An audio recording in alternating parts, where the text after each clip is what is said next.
excited na ako sa mission ko na explore yung Sierra Madre gamit tong dirt bike. Bagong highway sa kabundukan.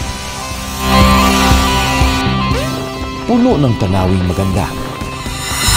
Pero meron palang tinatagong alaala ng malagim na trahedya.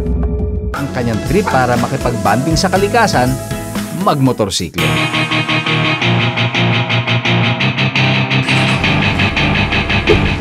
Ito ang mga kwentong motorista dito sa Amazing Earth.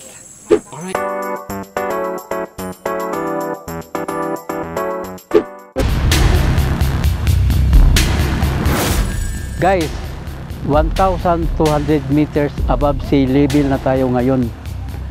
Kita nyo yun? Yun ang Mount Sumagaya. Doon nag-plane crash ang Cebu Pacific Flight 387. So 25 years na yun nung nangyari. 3 araw na ang nakalipas mula nang bumagsak ang Flight 387. Dumating din ang balitang meron ng mga labi ng tao na nakita.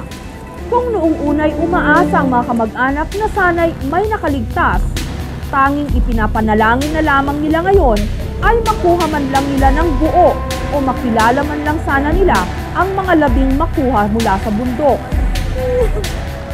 5 years pagkatapos nun, gumawa sila ng memorial shrine para sa 104 katao para sa eroplanong yun. Okay guys, hanggang dito na lang tayo. Nandito na tayo sa dulo ng 71 kilometers highway. Bye-bye! Salamat sa mga bagong highway, pwede nang masilayan ng malapitan ang gandani ng kalikasan.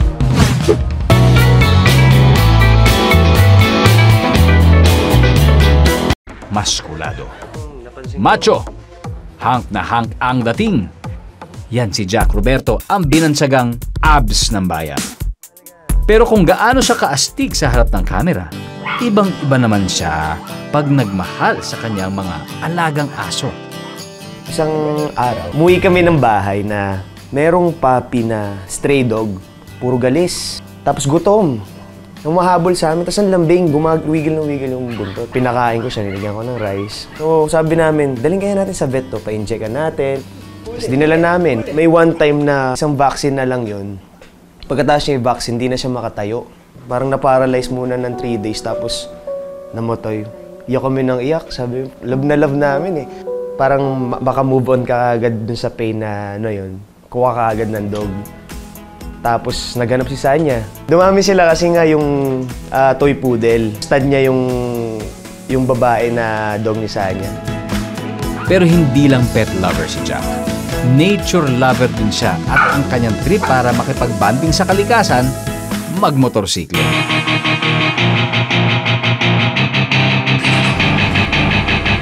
Pag lilin mo ng motor, para kang para kang lumilipad, para kang yung hangin talaga na iba yung pakiramdam, iba yung satisfaction, nakakatanggal talaga siya ng stress. Hindi ako pinapayagan ni Barbie mag-ride kasi syempre yung safety lang natin yung iniintindi nila. Dahil na-realize ko na parang it's a guy thing, ganyan, na hindi talaga mapipigilan. Syempre, hilig ng mga lalaki yan, motor. Ano na lang, binilhan ko na lang siya ng full gear and helmet para sure ako na safe siya.